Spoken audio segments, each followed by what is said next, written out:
Notre tournoi de foot antiraciste a été soumis à la censure à plusieurs reprises. Premièrement, le Grand Saconnet ne voulait pas que l'on parle des centres fédéraux. Deuxièmement, c'est la police municipale de Vernier qui, après que la mairie nous ait donné son feu vert pour le déroulement, nous a qualifiés de menteuses et nous a menacé l'annulation du tournoi lorsqu'ils ont compris que le tournoi antiraciste était antiraciste.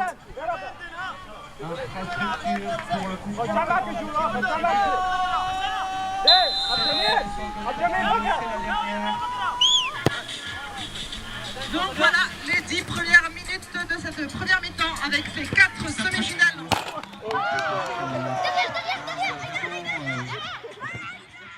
Le jour J, un conseiller municipal de la commune de Vernier nous a imposé le retrait d'une banderole de soutien à Mike décédé sous les coups de la police à Lausanne en mars dernier. La banderole disait « Pas d'impunité pour les meurtres policiers, justice pour Mike et toutes les autres ». Le conseiller a fait pression sur nous en nous menaçant d'annuler le tournoi immédiatement.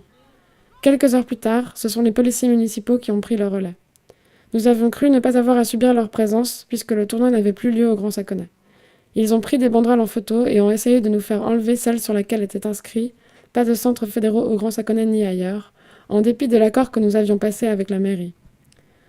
Heureusement qu'un des magistrats a répondu un samedi au téléphone pour confirmer à la police municipale que l'accord que nous avions passé ne nous empêchait pas de diffuser un discours critique autour de la construction du centre fédéral au Grand Saconnet.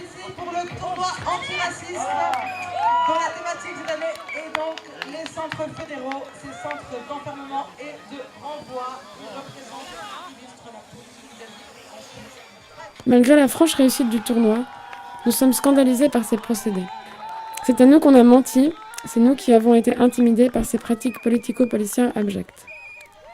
Un tabou entoure les centres fédéraux, particulièrement lorsqu'on les aborde avec une perspective antiraciste.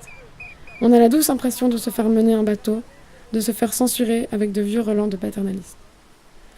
Si l'on ne peut parler des conditions d'accueil des personnes en exil et en particulier les centres fédéraux, si l'on ne peut parler des violences policières à l'encontre des personnes non blanches, quel antiracisme nous reste-t-il?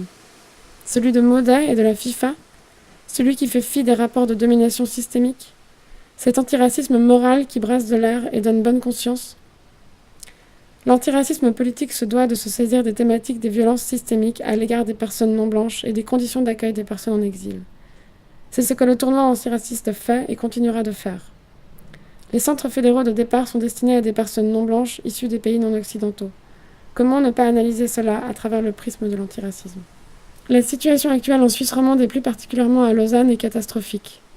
Vindictes populistes et violences policières à l'égard des personnes noires dictent le quotidien de la capitale vaudoise. Comment ne pas analyser cela à travers le prisme de l'antiracisme?